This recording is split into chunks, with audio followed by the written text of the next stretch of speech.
खास तिथि पर ये श्राद्ध कर्म करने जा रहे हैं, या फिर आप अमावस्या के दिन करने जा रहे हैं, या सर्वपितृ अमावस्या पर यह करने जा रहे हैं, तो आपको सबसे पहले जिस जगह पर आप पितृ कर्म करना चाहते हैं उस जगह को अच्छे से धोकर उस स्थान की साफ सफाई करें और गंगा जल की छींटे या जिस भी पूजनीय नदी का जल है उसे भी आप छिड़क सकते हैं। साथ ही घर के लोगों को अपने पितरों की पसंदीदा व्यंजन बनाने चाहिए, भोजन बनाना है। साथ ही भोजन करवाने के लिए एक थाली में भगवान के लिए थाली और एक पितरों के लिए थाली लगाएं। ब्राह्मणों को भी आपको जिमाना है। अगर आप ऐसे नहीं कर रहे हैं तो आप किसी मंदिर में भी दे सकते हैं बाद में जाकर। अब आपको क्या करना है कि गोबर का जो उपला या कंडा उसको जलाकर उस पर पितरों के लिए भोग अर्पित करना है, क्योंकि यहाँ पे मैं आपको बता दूं कि जो अग्निदेव होते हैं वही हमारे और पितरों और देवी देवताओं के बीच में एक माध्यम का कार्य करते हैं।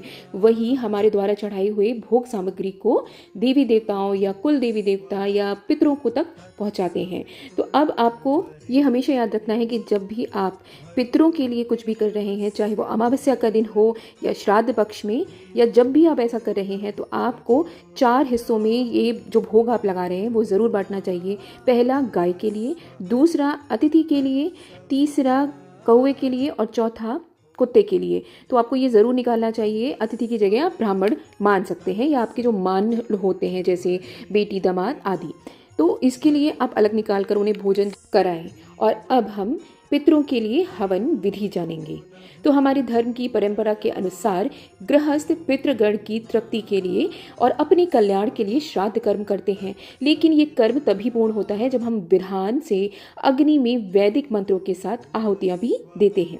तो वैदिक परंपरा के अनुसार विधिवत स्थापित अग्नि में वैदिक मंत्रों की दी हुई आहुतियों धूम्र यानी कि धुआं और वायु की सहायता से हमारे चारों ओर फैल जाती हैं और वहाँ उसके 2 भाग हो जाते हैं। पहला भाग सूर्य रश्मियों के द्वारा पितरों के पास चला जाता है।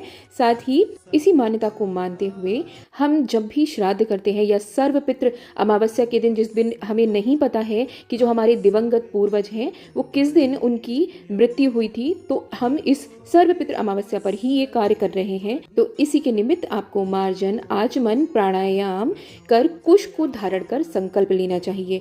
इसके बाद संस्कार पूर्वक अग्नि स्थापित कर विधि विधान सहित हम अग्नि प्रज्वलित करेंगे। आपको हवन कुंड रखना है और उससे पूर्व आपको अक्षत और आप आटा, उससे आप चौक बना लेंगे, अक्षत छिड़केंगे और अब आप हवन कुंड स्थापित करेंगे।